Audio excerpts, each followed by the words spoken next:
its 35-year history. NewFest LGBTQ+ Film Festival has premiered landmark films such as Paris is Burning, But I'm a Cheerleader, and Hedwig and the Angry Inch.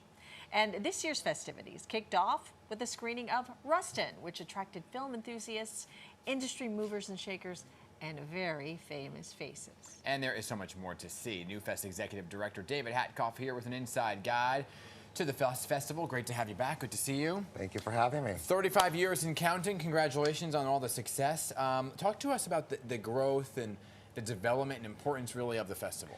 Yeah, the festival was founded in 1988 at the height of the AIDS crisis when the LGBTQ+ community, many members were dying from a disease that we were being defined by. The political rhetoric was terrifying, rights were in jeopardy. And so it was a really urgent need to have visibility and authentic representation and a space for the community to gather. And for 35 years, we've really stayed focused on that mission. And so to be able to continue to premiere landmark films like the ones you just mentioned, and to be able to create a joyful space for folks to come together and see themselves on screen has been a really exciting journey. So you're just a few days into the festival right now, right? So you had two big world premieres. You had Queen of New York and Beyond the Aggressives. Can you tell me what that was like to be able to premiere those two big films? Yeah, world premieres are incredible because an audience is seeing the story on the big screen for the first time. So Monday night, Queen of New York, it's about Marty Cummings, the drag queen, and who was the first non-binary contender for city council here in New York, and it was a totally packed audience. We had more than 40 drag queens in the audience. Wow. Oh, that's the energy amazing. was electric. And tonight actually is our second world premiere, Beyond the Aggressives, and that's a follow-up to a 2005 film directed by Daniel Peddle, which was really groundbreaking. We actually showed it at NewFest in 2005, and so in this anniversary year, it's nice to sort of, you know, see that follow-up coming back to the festival. Of course, right? And so that's what's on slate for tonight. And then you're closing the festival with something called All of Us Strangers. Yes. What's that about? It is directed by Andrew Haig, who directed the film Weekend, which we showed at NewFest in 2011. It stars Paul Mescal and Andrew Scott from Fleabag, as well as Claire Foy from The Crown. It is a stunning film about loneliness, about connection. There's a little bit of a fantasy element. People should bring tissues because it is, it's going to make you feel things. Seems like a lot of relatable topics. Absolutely. Yeah. Can you tell us about Fellow Travelers?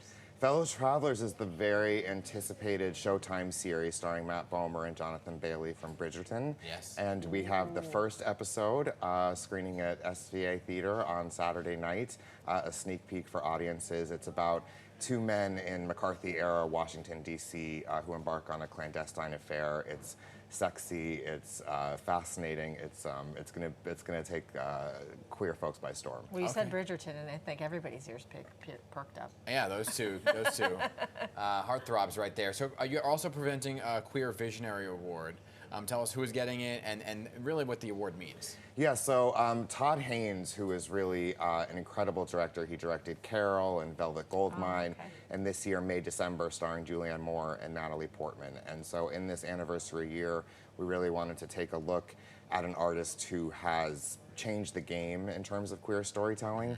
And so we're going to be giving Todd that award. We're going to be screening May, December, and having a conversation with Todd about his career and what it means to tell LGBTQ+ stories. So if anybody wants to catch these films, how do they get tickets? They should visit newfest.org. We are screening in Chelsea and also in Brooklyn out at BAM and Nighthawk Prospect Park. And the films are also available virtually throughout the United States through next Tuesday. So that's cool. You don't even have to be in New York to be able to be a part of the festival. That's cool. The whole virtual aspect, right? Yeah. Okay, David, thank you so much for being here. Thank you so much for having me. Appreciate it. Best of luck with the fest. Thanks. All right. And there it is on the screen again, okay, the 35th LGBTQ+ Film Festival running through October 22nd, like he said, in person through the 24th, virtually for tickets, showtimes, and movies. Info, go to newfest.org. Good stuff.